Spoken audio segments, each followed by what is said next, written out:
ये काफी इम्पोर्टेंट है, क्योंकि इस प्रैक्टिस सेट में जो प्रश्न दिए गए हैं इन्हीं टाइप के प्रश्न आपकी परीक्षाओं में पूछे जाएंगे। तो चलिए हम शुरू करते हैं प्रश्न 1 से। हमें पहला प्रश्न दिया है, प्रश्न कह रहा है कि नीचे दी गई श्रृंखला श्रेणी में अगली संख्या क्या आएगी। यानी हमें यहाँ पर एक श्रृंखला श्रेणी दी है, इसी में एक प्रश्नवाचक चिन्ह दिया है, यहाँ पर कौन सी संख्या आएगी ये हमें बताना है। ठीक है, तो देखिए जब भी हम श्रृंखला के प्रश्न को सोल्व करते हैं तो सबसे पहले हम संख्या को ध्यान से देखते हैं कि संख्या कैसे लिखी है, कि किसी का वर्ग लिखा है या फिर किसी का घन लिखा है या फिर सम संख्या लिखी है या फिर विषम संख्या लिखी है या फिर अभाज्य संख्या लिखी है। ये हम 5 पॉइंट देखते हैं। ठीक है, अगर इनमें भी कुछ भी समझ नहीं आता तो हमेशा याद रखना है, श्रृंखला में हमेशा अंतर करने पर प्रश्न सोल्व हो जाता है। ठीक है, तो सबसे पहले आपको क्या करना है, अंतर देखना है। जैसे यहाँ पर अगर हम अंतर देखेंगे तो यहाँ पर 7 के बाद क्या लिखा है, तो 7 के बाद यहाँ पर 8 लिखा है। इस 7 में कितना प्लस करके लिखा है, तो यहाँ पर 1 प्लस करके लिखा है। ठीक है, फिर हम आगे देखेंगे तो यहाँ पर 8 के बाद कितना लिखा है, 16 लिखा है। यानी 8 में कितना प्लस करा है, तो 8 में यहाँ पर प्लस करा है 8। ठीक है, कितना प्लस करा है, 8। फिर हम आगे देखेंगे तो यहाँ पर 16 के बाद कितना लिखा है, 43 लिखा है। यानी 16 में यहाँ पर कितना प्लस करके लिखा है, तो यहाँ पर 27 प्लस करके लिखा है।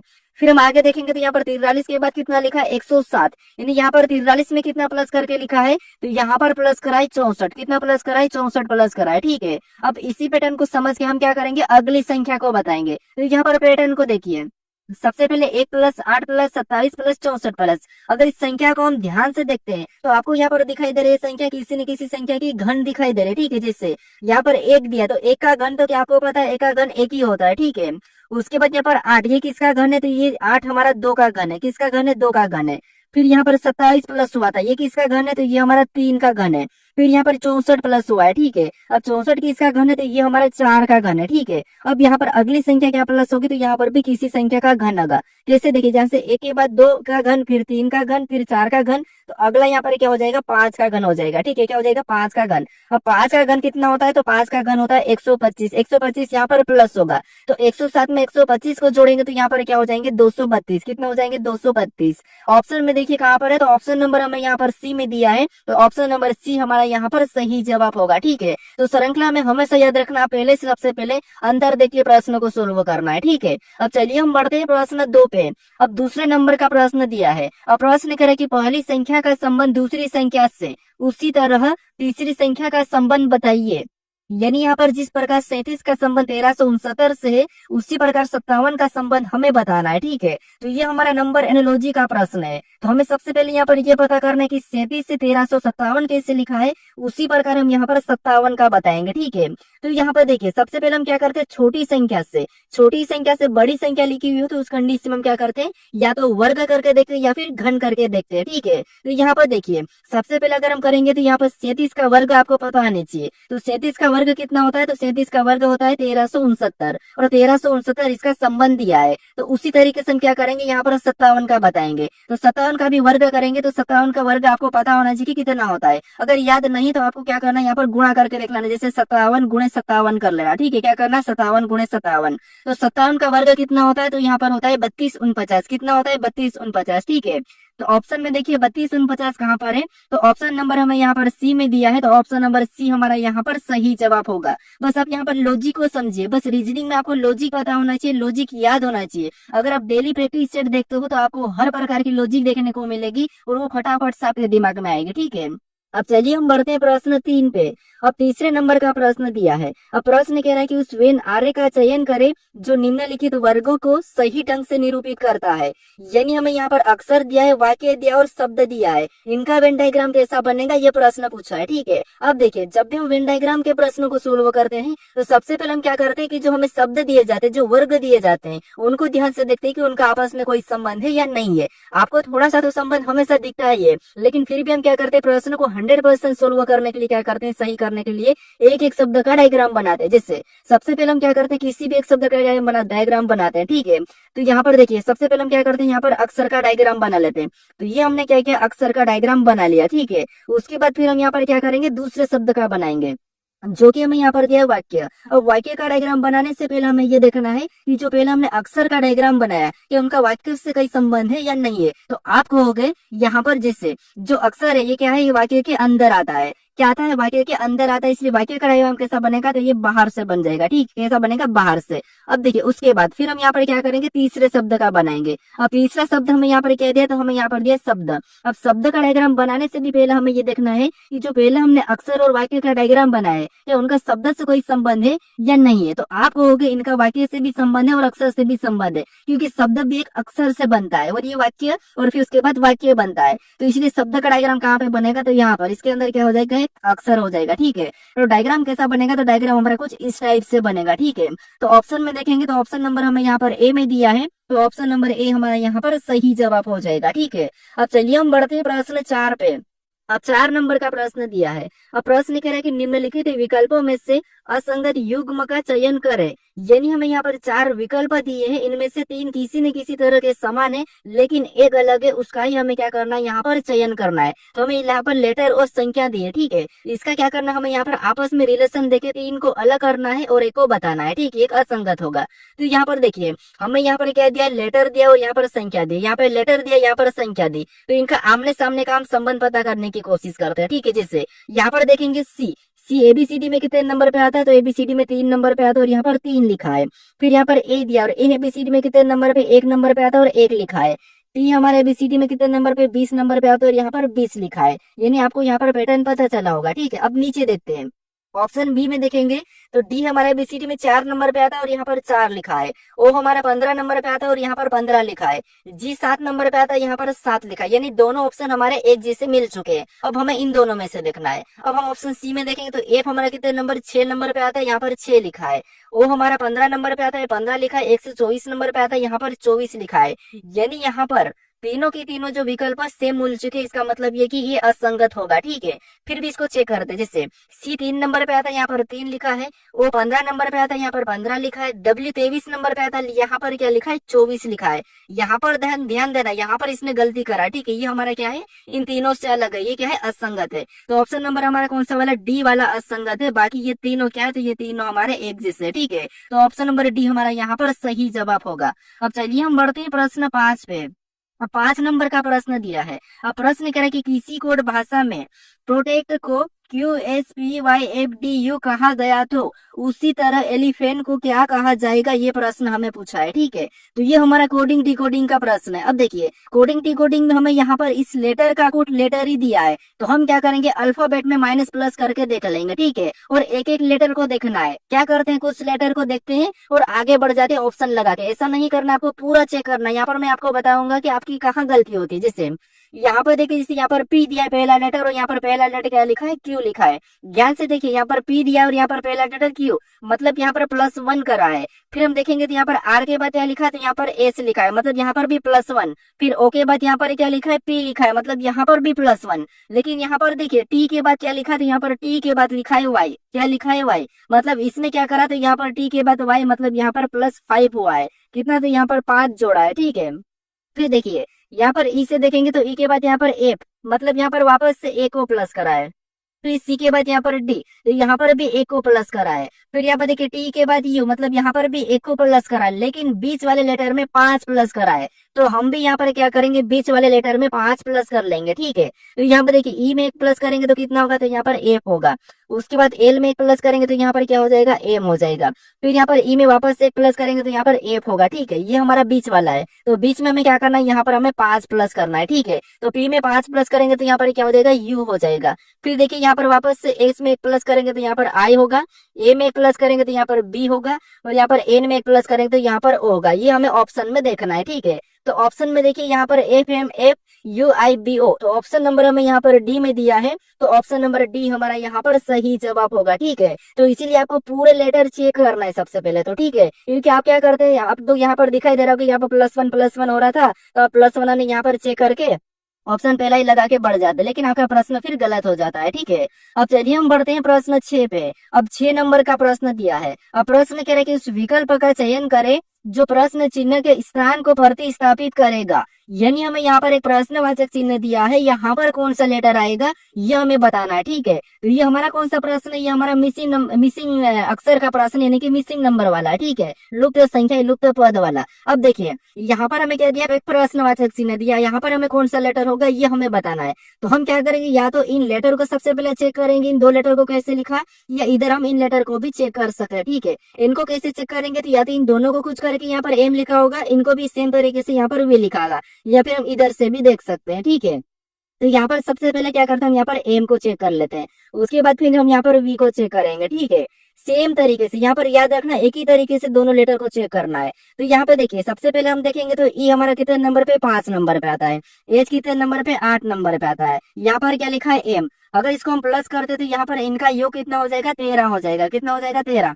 और 13 नंबर पे आपको पता है एबीसीडी में क्या आता है, एम आता है, और यहाँ पर एम लिखा है। इसी तरीके से हम दूसरा ऑप्शन यहाँ पर दूसरे पैटर्न में देखेंगे तो डी हमारा कितने नंबर पे, 4 नंबर पे आता है, और आर हमारा कितने नंबर पे, 18 नंबर पे आता है। इनको भी सेम तरीके से जोड़ देंगे तो कितना हो जाएंगे, 22 हो जाएंगे। कितना हो जाएंगे, 22 हो जाएंगे। और आपको पता है 22 नंबर पे एबीसीडी में क्या आता है, वी आता है, और यहाँ पर वी लिखा है। इसी तरीके से हम क्या करेंगे, यहाँ पर संख्या लेटर को बताएंगे। ठीक है, तो टी हमारे एबीसीडी में कितने नंबर पे, 20 नंबर पे, एफ हमारा 26 नंबर पे। हम क्या करेंगे, सेम तरीके से इनको भी प्लस कर लेंगे, तो 20 और 6 कितना होते हैं, 26 होते हैं। ठीक है, तो 26 नंबर पे कौन सा लेटर आता है ये आपको यहाँ पर बताना है। तो आप कहोगे जेड हमारा यहाँ पर 26 नंबर पे आता है, तो ऑप्शन में देखिए जेड कहाँ पर है, तो ऑप्शन नंबर हमें यहाँ पर ए में दिया है, तो ऑप्शन नंबर ए हमारा यहाँ पर सही जवाब हो जाएगा। ठीक है, अब चलिए हम बढ़ते प्रश्न 7 पे। अब 7 नंबर का प्रश्न दिया है। अब प्रश्न कह रहा है कि दिए गए पासे को बंद करने पर कौन सा घन बन सकता है। यानी हमें यहाँ पर एक खुला पासा दिया है, इसको बंद करने पर कौन सा पासा बन सकता है ये हमें बताना है। ठीक है, तो यहाँ पर देखिए सबसे पहले हम क्या करते हैं, खुले पासे को बंद करते हैं तो सबसे पहले हम क्या करते हैं, उन खुले पासों में विपरीत पता करते हैं। ठीक है, जिससे यहाँ पर अगर हम विपरीत देखेंगे तो यहाँ पर एक छोड़ के एम का पी होगा, और इधर एन का क्या हो जाएगा, ओ हो जाएगा, और यहाँ पर क्यू का क्या हो जाएगा, तो आपको यहाँ पर क्यू का आर हो जाएगा। ठीक है, क्या हो जाएगा, क्यू का आर। ये दूसरे के विपरीत है। ठीक है, देखिए यहाँ पर हम लिख लेते हैं, जैसे एम का विपरीत क्या है, तो एम का विपरीत है पी। ठीक है, क्या है, पी। उसके बाद आर का विपरीत क्या है, तो आर का विपरीत है क्यू। उसके बाद यहाँ पर एन का विपरीत क्या है, तो एन का विपरीत है ओ। ठीक है, ये एक दूसरे के विपरीत है। अब आपको ये पता होगा कि विपरीत कभी भी एक साथ नहीं दिखाई देते। ठीक है, या तो आपको यहाँ पर क्या दिखाई देगा, या तो आपको एम दिखाई देगा तो पी नहीं दिखाई देगा, अगर पी दिखाई देगा तो एम नहीं दिखाई देगा, अगर आपको आर दिखाई देगा तो क्यू नहीं दिखाई देगा, और क्यू दिखाई देगा तो आर नहीं दिखाई देगा। ठीक है, और एन दिखाई देगा तो ओ नहीं, और ओ दिखाई देगा तो एन नहीं। अब ऑप्शन में देखते हैं। ऑप्शन में देखिए यहाँ पर क्यू दिखाई दे रहा है, और क्यू का विपरीत क्या है, आर है, मतलब ये दोनों एक साथ दिखाई दे रहे हैं। ठीक है, मतलब इससे हम नहीं बना सकते, ये घन नहीं बनेगा। ऑप्शन बी में देखेंगे, यहाँ पर क्यू दिखाई दे रहा, आर नहीं दिखाई दे रहा। ठीक है, एन दिखाई दे रहा, ओ नहीं दिखाई दे रहा, पी दिखाई दे रहा, एम नहीं दिखाई दे रहा, मतलब ये हम बना सकते हैं। ऑप्शन सी को भी चेक कर लेते हैं। यहाँ पर देखिए एम दिखाई दे रहा और एम का पी दिखाई दे रहा, मतलब ये दोनों के दोनों एक साथ नहीं दिखाई दे सकता, मतलब ये भी नहीं बन सकता। फिर यहाँ पर एम दिखाई दे रहा और आर, उसके बाद देखिए एम दिखाई दे रहा तो पी नहीं दिखाई दे, लेकिन क्यू और आर ये भी दोनों एक साथ दिखाई दे रहे, क्योंकि ये तो आपस में विपरीत है, और विपरीत फलक एक साथ नहीं दिखाई देती है, तो इसीलिए ऑप्शन नंबर डी भी नहीं होगा, और केवल हमारा ऑप्शन नंबर कौन सा वाला, ऑप्शन नंबर हमारे यहाँ पर बी वाला सही जवाब हो जाएगा। ठीक है, अब चलिए हम बढ़ते हैं प्रश्न 8 पे। अब 8 नंबर का प्रश्न दिया है। अब प्रश्न करे कि दिए गए संयोजन के सही दर्पण प्रतिबिंब का चयन करें। यानी हमें यहाँ पर कुछ लेटर दिए हैं। ठीक है, इनका दर्पण प्रतिबिंब कैसा बनेगा ये हमें बताना। तो यहाँ पर हमें दिया है कि यहाँ पर एम एन रेखा, ठीक है, एम एन रेखा मतलब इधर इसका कैसा बनेगा ये हमें बताना। तो यहाँ पर देखिए सबसे पहले तो आपको पता है किसका बनेगा, तो यहाँ पर एन का बनेगा। कैसा बनेगा, एन का बनेगा, तो एन कैसा बनेगा, कुछ इस टाइप से बनेगा। कैसा, इस टाइप से। ऑप्शन में देखेंगे तो सभी में, यहाँ पर हमें बस गलती निकालना। देखिए ओ भी ठीक है, उसके बाद यहाँ पर आई भी सभी में ठीक ही है, कैट सभी में ठीक है। अब आपको यहाँ पर ये कौन सा दिखाई देख रहा होगा, तो यहाँ पर आपको स्मॉल ए दिखाई दे रहा था, ऑप्शन ए तो हटेगा। ठीक है, अब हम लास्ट में भी देख लेते, तो लास्ट में आपके पास आपको पता है ए किधर हो जाएगा, तो ये तो सीधा ही ए उल्टा हो जाएगा, तो ये भी हमने गलती निकाल के ऑप्शन ए को हटा दिया।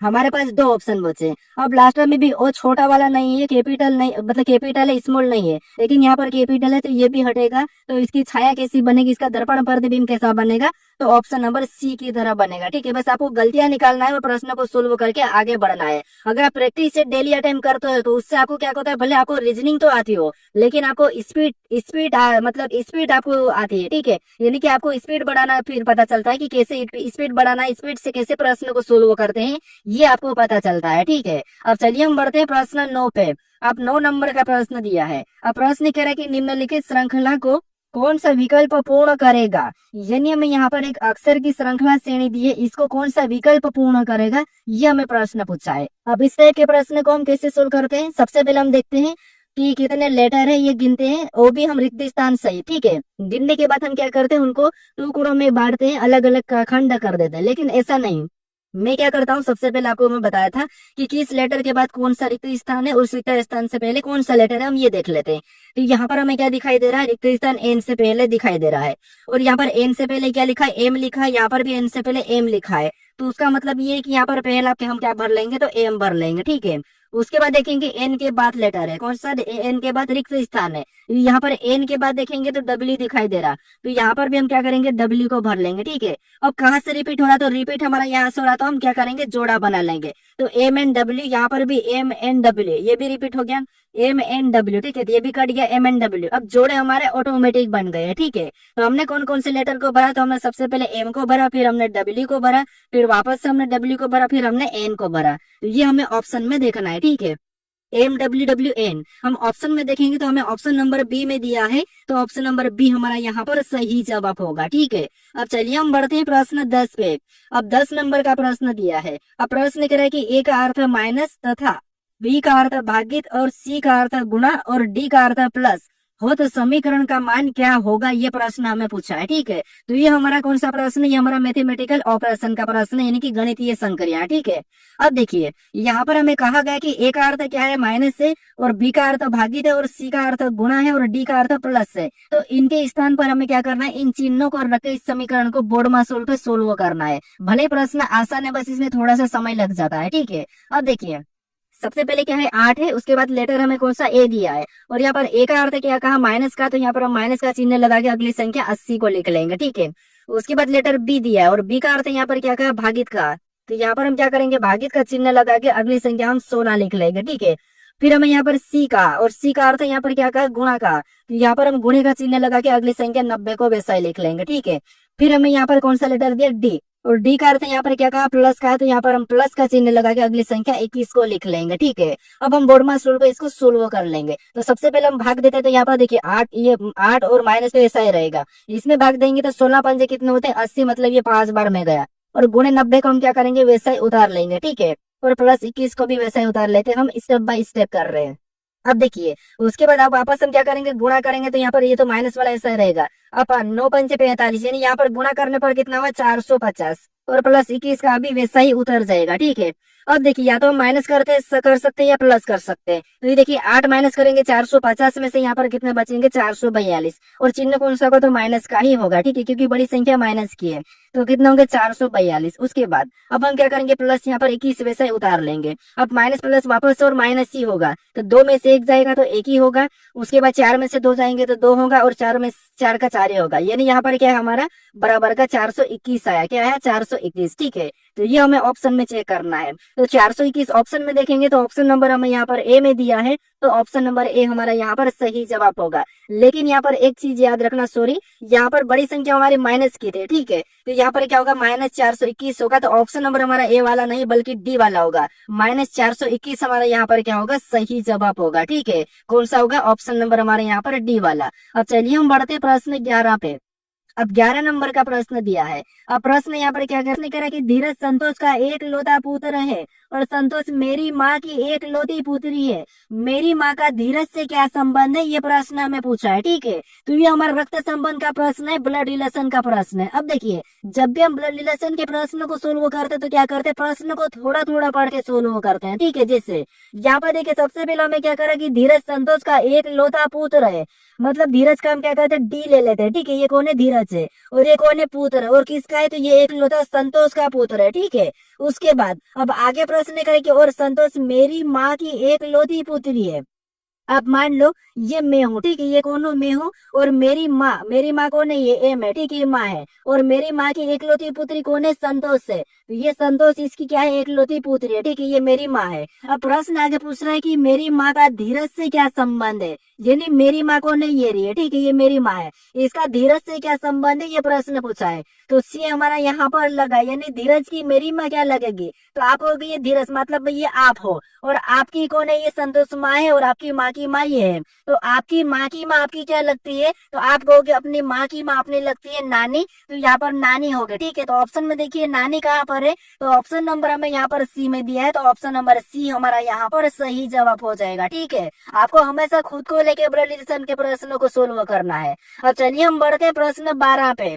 अब 12 नंबर का प्रश्न दिया है। अब प्रश्न यहाँ पर देखिए हमें कथन दिया है, 2 कथन दिया है, ठीक है, उसके बारे में यहाँ पर हमें 2 निष्कर्ष दिया है। तो सबसे पहले हमें यहाँ पर कथन को समझना है, फिर उसके बारे में निष्कर्ष क्या कर रहा है हमें ये देखना है। तो हमेशा आपको कथन की सुनना है, कथन को सत्य मानना है, ठीक है। तो यहाँ पर देखिए जैसे सबसे पहले कथन को देखेंगे तो पहला कथन हमें करा कि कुछ विद्यार्थी खिलाड़ी है, यानी कुछ विद्यार्थी क्या है, ये विद्यार्थी है, ठीक है, ये कुछ विद्यार्थी क्या है, खिलाड़ी है। तो यहाँ पर हम डायग्राम बना लेते हैं कि कुछ विद्यार्थी क्या है, खिलाड़ी है, ठीक है। तो यहाँ पर के मतलब खिलाड़ी और वी मतलब विद्यार्थी, ठीक है। उसके बाद अब दूसरा कथन हमें क्या करा, तो देखिए दूसरा कथन हमें कह रहा है कि यहाँ पर सभी खिलाड़ी क्या है, पुरुष है, सभी खिलाड़ी पुरुष है, तो यहाँ पर पुरुष का डायग्राम बाहर से बन जाएगा, ठीक है। अब सभी के सभी खिलाड़ी क्या है, पुरुष है, ठीक है, तो ये हमने पुरुष बना लिया। अब इसके बारे में कथन यानी कि निष्कर्ष क्या कह रहा हमें ये देखना है। तो यहाँ पर देखिए निष्कर्ष पहला करा कि सभी पुरुष खिलाड़ी है, कि यहाँ पर आपको सभी पुरुष खिलाड़ी दिखाई दे रहे हैं क्या, तो आप कहोगे इस डायग्राम में हमें सभी पुरुष खिलाड़ी नहीं दिखाई दे रहे, हमें तो यहाँ पर सभी खिलाड़ी पुरुष दिखाई दे रहे हैं। तो ये तो हमें गलत कह रहा है, क्योंकि सभी खिलाड़ी पुरुष है लेकिन सभी पुरुष खिलाड़ी नहीं है, तो यहाँ पर हमें गलत कह रहा है, तो ये वाला पहला वाला निष्कर्ष गलत है। फिर हम दूसरे को देखते हैं। अब दूसरा क्या कहा कि कुछ पुरुष विद्यार्थी है, यहाँ पर आपको कुछ पुरुष विद्यार्थी दिखाई दे रहे हैं, तो आप कहोगे यहाँ पर हमें कुछ पुरुष विद्यार्थी दिखाई दे रहे हैं, इसका मतलब निष्कर्ष हमें दूसरा तो सही कह रहा है, ठीक है, क्या कह रहा है, सही कह रहा है। तो यहाँ पर हमारा निष्कर्ष दूसरा क्या करता है, अनुसरण करता है। ऑप्शन में देखेंगे तो ऑप्शन नंबर हमें यहाँ पर सी में दिया है, तो ऑप्शन नंबर सी हमारा यहाँ पर सही जवाब होगा। बस आसान है, आपको हमेशा कथन की सुनना है, निष्कर्षों को दुश्मन मानना है, ठीक है। मान लीजिए एग्जाम्पल है। अब चलिए हम बढ़ते हैं प्रश्न 13 पे। अब 13 नंबर का प्रश्न दिया है। अब प्रश्न कह रहा है कि एक कूट भाषा में रेलवे को HYQNCYA कूट किया गया है, तो स्टेशन का कूट क्या होगा, ये प्रश्न हमें पूछा है, ठीक है। तो ये हमारा कौन सा है, कोडिंग डिकोडिंग का प्रश्न है। अब कोडिंग डिकोडिंग के प्रश्न में आपको पता है यहाँ पर देखिए लेटर का कोड लेटर ही दिया है, तो हम क्या करेंगे, यहाँ पर अल्फाबेट में माइनस प्लस करके देख लेंगे, उसका विपरीत लेटर बता लेंगे, ठीक है। तो यहाँ पर थोड़ा सा लॉजिक को समझना, क्योंकि आप क्या करते हैं लॉजिक आपको पता ही नहीं चलती है, और आप प्रश्न में टाइम लगा देते हो और प्रश्न को छोड़ के आ जाते हो, ठीक है। तो ये ध्यान रखना थोड़ा सा, आपको क्या करना है, प्रैक्टिस सेट जब भी आप प्रैक्टिस सेट लगाते हो तो लॉजिक को याद करते हुए चलना है कि कौन कौन सी लॉजिक लगती है। रीजनिंग को आसान बनाने के लिए बस सिर्फ एक ही तरीका है, बस आपको लॉजिक फटाफट से आपके दिमाग से निकलना चाहिए। तो यहाँ पर देखेंगे एक एक लेटर को, जैसे देखिए आर से क्या लिखा है, एच लिखा है, और 18 पे एच कितने 8 नंबर पे, मतलब यहाँ पर -10 कर रहा है, ठीक है। फिर देखिए ए हमारा 1 नंबर पे, वाई हमारा 25, मतलब यहाँ पर माइनस की बात करते हैं तो यहाँ पर माइनस हमारा 2 कर रखा, ठीक है। फिर हम देखेंगे यहाँ पर हम 9 आई मतलब 9 नंबर पे आता है, और यहाँ पर क्यू, तो इसमें क्या करा प्लस करा 8, इसमें क्या करा प्लस करा 8, मतलब ऐसा तो हमारे यहाँ पर बात नहीं बनेगी, ठीक है। तो यहाँ पर थोड़ा सा लॉजिक को समझिए, जैसे यहाँ पर क्या है आर है और यहाँ पर क्या है एच है। अगर हम यहाँ पर देखते तो आर में अगर एक प्लस कर देंगे, ठीक है, तो क्या होगा एस होगा, और एस का विपरीत लेटर क्या होता है, तो आपको होगा विपरीत लेटर तो होता है एच, क्या होता है एच, और यहाँ पर एच लिखा है, ठीक है, यहाँ पर देखिए एच लिखा है। फिर यहाँ पर ए में भी एक प्लस करेंगे तो क्या होगा, तो बी होगा, क्या होगा बी, और बी का विपरीत लेटर क्या होता है, तो बी का विपरीत लेटर होता है वाई, और यहाँ पर देखिए ए का भी यहाँ पर क्या लिखा है, वाई लिखा है। फिर यहाँ पर देखिए आई, और आई में एक जोड़ेंगे तो क्या होगा, जे हो जाएगा, और जे का विपरीत क्या लेटर क्या होता है, तो आपको होगा जे का विपरीत लेटर होता है क्यू, क्या होता है क्यू, और यहाँ पर देखिए क्यू भी लिखा है। फिर यहाँ पर देखिए एल, और एल में एक जोड़ेंगे तो क्या होगा, तो एम होगा, क्या होगा एम, और एम का विपरीत लेटर क्या होता है, तो एम का विपरीत लेटर होता है एन, और यहाँ पर देखिए एन भी लिखा है। फिर देखिए यहाँ पर डब्ल्यू में को जोड़ेंगे तो क्या होगा एक्स, और एक्स का विपरीत लेटर क्या है, तो विपरीत लेटर है सी, और यहाँ पर देखिए सी लिखा है। फिर यहाँ पर देखेंगे ए में एक जोड़ेंगे तो क्या होगा बी, और बी का विपरीत लेटर आपको पता है वाई है, और यहाँ पर देखिए वाई भी लिखा है। फिर यहाँ पर वाई में एक क्या करेंगे हम प्लस करेंगे तो क्या होगा जेड, और जेड का विपरीत लेटर क्या है ए है, और यहाँ पर देखिए ए बी लिखा है, मतलब जो हमने यहाँ पर विपरीत निकाला वही की वही यहाँ पर निकला है। ठीक है, तो आपको यहाँ पर लॉजिक पता चल होगी, प्लस करके उसका क्या करना है, विपरीत करना है। तो यहाँ पर इसमें एक प्लस करेंगे तो क्या होगा, टी, और टी का विपरीत क्या होगा, यू होगा। ठीक है, क्या होगा, सॉरी, टी का विपरीत जी हो जाएगा, क्या हो जाएगा, जी। उसके बाद यहाँ पर देखिए टी, और टी में एक जोड़ेंगे तो क्या होगा, यू, और यू का विपरीत थोड़ा सा देखिए, सबसे पहले क्या करेंगे, इसमें जोड़ेंगे, तो एस में एक जोड़ेंगे तो क्या होगा, टी होगा, और टी का विपरीत क्या होता है, तो टी का विपरीत होता है जी।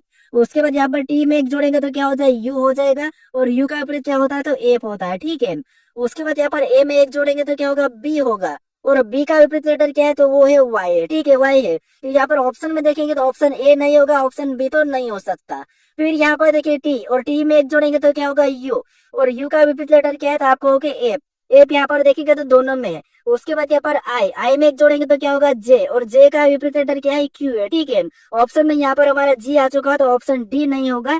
ऑप्शन हमारे यहाँ पर कौन सा वाला, सी वाला सही जवाब होगा। ठीक है, कौन सा, ऑप्शन नंबर सी। चाहो तो आप इससे पूरा भी चेक करके देख लीजिए। अब चलिए हम बढ़ते हैं प्रश्न 14 पे। अब 14 नंबर का प्रश्न दिया है। अब प्रश्न करके निरंतर 300 वर्षों में महीने की 31 तारीख कितनी बार आएगी, यानी लगातार 300 वर्षों में महीने की 31 तारीख कितनी बार आएगी, यह हमें प्रश्न पूछा है। ठीक है, तो यहाँ पर देखिए हमें क्या करना, 300 वर्षों में कितनी बार 31 तारीख आएगी ये बताना है। तो सबसे पहले आपको एक वर्ष का पता करना है। अब एक वर्ष का तो आपको पता है कि एक साल में 12 महीने होते हैं, और 12 महीने में अगर 31 तारीख की बात करते तो एक छोड़ के एक महीना होता है। जैसे जनवरी अगर 31 का हो तो फरवरी 28 या 29 का होता है, फिर मार्च 31 तो मई 30 का, एक छोड़ के एक आता है, इसका मतलब 12 का आधा 6, और एक आपको पता है जुलाई अगस्त ये लगातार 31 के आ जाते हैं। इसीलिए एक साल में 31 तारीख कितनी बार आती है, तो आपको हो गए 7 बार आती है। कितने बार आती है, 7 बार आती है। 300 वर्ष का पूछा तो हम क्या करते हैं, यहाँ पर गुणा कर लेते हैं। क्या करते हैं, गुणा कर लेते हो।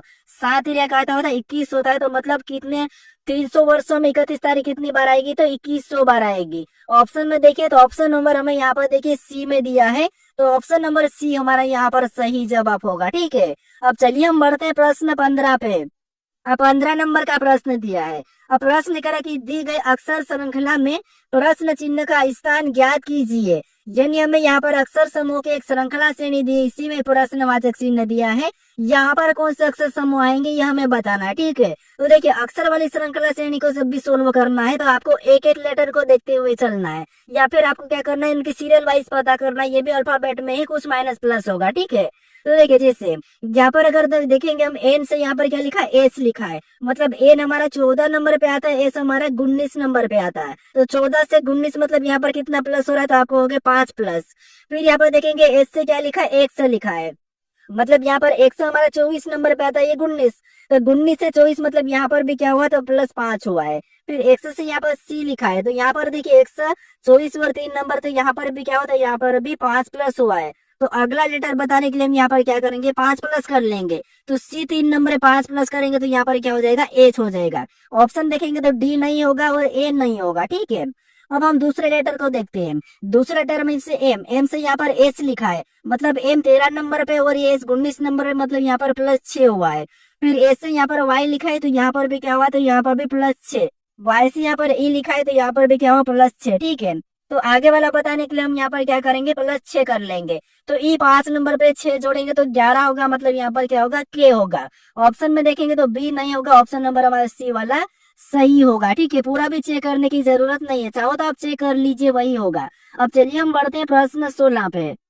अब 16 नंबर का प्रश्न दिया है। अब प्रश्न लिख रहा है कि एक दर्पण को देखने से पता चलता है कि एनालॉग समय में 1:30 का समय है, तो बताओ कि सही समय क्या होगा। यानी हमें ये पूछ रहा है कि किसी घड़ी में 1:30 हो रहा है। ठीक है, उसको दर्पण में देखने पर उसका समय क्या दिखाएगी, ये प्रश्न पूछा है। अब आपको पता है हम सिंपल दर्पण में कभी भी समय सिंपल दर्पण वाले प्रश्नों को ज्ञात करते तो क्या करते हैं, उसको 11:60 में से घटा लेते हैं। ठीक है, क्या करते हैं, 11:60 में से घटा लेते हैं, 11:60 में घटाते हैं। इसको घटाएंगे, जो टाइम दिया है, क्या दिया है, 1:30 दिए, इसको माइनस कर लेंगे। ठीक है, तो यहाँ पर क्या होगा, 30 हो जाएगा। यहाँ पर अनुपात का वैसा ही उधर 11 में से 1 जाएंगे तो क्या बचेगा, 10 बचेगा। जो हमारा यहाँ पर समय निकला यही हमारा क्या होगा, सही जवाब होगा। तो दर्पण में देखने पर क्या है, सही समय क्या होगा इसका, दर्पण में कितना था, 31, तो सही समय इसका होगा 10:30। ऑप्शन में देखेंगे तो ऑप्शन नंबर हमें यहाँ पर ए में दिया है, तो ऑप्शन नंबर ए हमारा यहाँ पर सही जवाब होगा। ठीक है, अब चलिए हम बढ़ते प्रश्न 17 पे।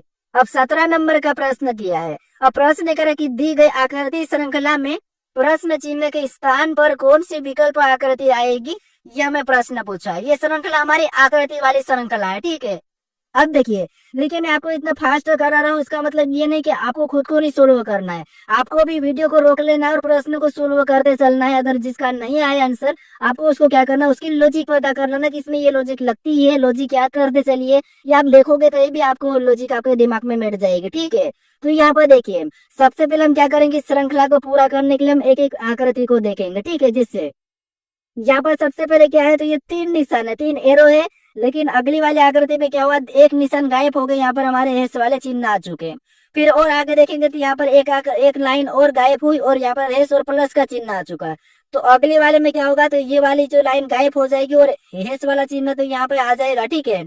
ये वाला भी हो जाएगा, प्लस का भी यही रहेगा और यहाँ पर कोई 2 नए चिन्ह आ जाएंगे। ऑप्शन में देखेंगे तो हेस और प्लस हमें केवल कहाँ पर सी में दिखाई दे रहे हैं। तो ऑप्शन नंबर हमारा यहाँ पर कौन सा वाला, अगले आकर के ऑप्शन सी वाले हो गए, ठीक है। तो ऑप्शन सी हमारा यहाँ पर सही जवाब होगा। अब चलिए हम बढ़ते प्रश्न 18 पे। अब 18 नंबर का प्रश्न दिया है। अब प्रश्न क्या है कि दिए गए कागज को रेखानुसार मोड़कर खोलने पर कैसा दिखाई देगा, ये प्रश्न हमें पूछा है, ठीक है। तो ये हमारा पेपर कटिंग फोल्डिंग का प्रश्न है। अब देखिए यहाँ पर हम क्या करेंगे, सबसे पहले देखिए, सबसे पहले यहाँ पर हमें कहा कि इस वाले निशान पे मोड़ना है, ठीक है। तो इसको हम इधर साइड मोड़ेंगे तो यहाँ पर देखिए, ये जो गोल वाला ऐसा ही बनेगा, यहाँ पर ये वाले भी सेम ऐसे ही बन जाएंगे, ठीक है। कैसा बनेगा, तो ये जो यहाँ पर है वो की वो सेम यहाँ पर भी बनेगा, ठीक है। यहाँ पर और सेम अगर हम इस वाले निशान से घुमाएंगे तो इधर भी सेम क्या बनेगा, वैसा ही बनेगा और यहाँ पर भी सेम वैसा ही बनेगा। ऑप्शन में देखेंगे तो हमें केवल डी में दिखाई दे रहा है। कहाँ पर दिखाई दे रहा है, ऑप्शन नंबर हमें यहाँ पर डी में दिखाई दे रहा है। तो ऑप्शन नंबर डी हमारा इस प्रश्न का सही जवाब होगा, ठीक है। अब चलिए हम बढ़ते प्रश्न 19 पे। अब 19 नंबर का प्रश्न दिया है। अब देखिए प्रश्न करें कि दी गई संख्याओं को आरोही क्रम में लिखने पर तीसरी संख्या के बाद कौन सी संख्या होगी, यह हमें प्रश्न पूछा है, ठीक है। तो यहाँ पर हमें कुछ संख्या दिए, इसको हमें क्या करना है, आरोही क्रम में लिखना है। उसके बाद तीसरी संख्या के बाद कौन सी संख्या होगी, यह हमें बताना है, ठीक है। तो यहाँ पर अगर हम आरोही क्रम की बात करते तो बढ़ते क्रम में, अवरोही मतलब घटते क्रम में। तो बढ़ते क्रम में आपको पता, तीसरी संख्या के बाद पूछा तो हम थोड़ी सी संख्या लिख लेते हैं। इसमें सबसे पहले छोटी संख्या कौन सी है, तो आपको होगी 20 से, और 20 के बाद कौन सी है, तो आपको होगी 21 से, और 21 के बाद फिर आएगी तो अगली 37 आ गई, ठीक है। और 37 के बाद फिर अगली हमारी कौन सी आ गई, 46 आ गई। हमें क्या पूछा था, तीसरी संख्या के बाद, तो ये 1 2 3, तीसरी संख्या के बाद हमें यहाँ पर 46 दिखाई दे रही है। तो यही हमारा क्या होगा, सही जवाब होगा। तो ऑप्शन नंबर डी हमारा यहाँ पर सही जवाब हो जाएगा, ठीक है। हमें यहाँ पर तीसरी संख्या के बाद पूछा था। अब चलिए हम बढ़ते हैं प्रश्न 20 पे। अब 20 नंबर का प्रश्न दिया है। अब प्रश्न करे कि नीचे दी गई आकृति में त्रिभुज की संख्या ज्ञात करे, यानी इस आकृति में त्रिभुज की संख्या कितनी है, यह हमें बताना है, ठीक है। तो यहाँ पर देखिए, जैसे सबसे पहले अगर देखते हैं तो आपको ये वाला पता होगा कि इस वाले हिस्से में त्रिभुज की संख्या कितनी होती है, तो आपको रटा होगा 3 होते हैं। कितने होते हैं, 3 होते हैं। अगर इस वाले में 3 है तो इसमें भी कितने हो जाएंगे, तो आपको हो गई, यहाँ पर भी 3 हो जाएंगे। कितने हो जाएंगे, यहाँ पर 3। उसके बाद फिर और देखेंगे तो एक ये हिस्सा में दिखाई दे रहा है उसी का, ठीक है। कौन सा वाला, ये वाला। तो यहाँ पर भी कितने होंगे, 3। और आपको एक और हिस्सा दिखाई दे रहा है ऊपर से, तो यहाँ पर भी कितने हो जाएंगे, तो आपको हो गए, यहाँ पर भी 3 हो जाएंगे। और सेम और भी हिस्सा में दिख रहे हैं, तो अगर यहाँ से अगर हम इसको देखते हैं, ठीक है, इसको देखेंगे, यहाँ पर भी 3 हो जाएंगे। अगर हम और भी देखेंगे तो एक हिस्सा में यहाँ से दिखाई दे रहा है, ठीक है, कि ये इधर साइड से, तो यहाँ पर भी 3 हो गए। तो 3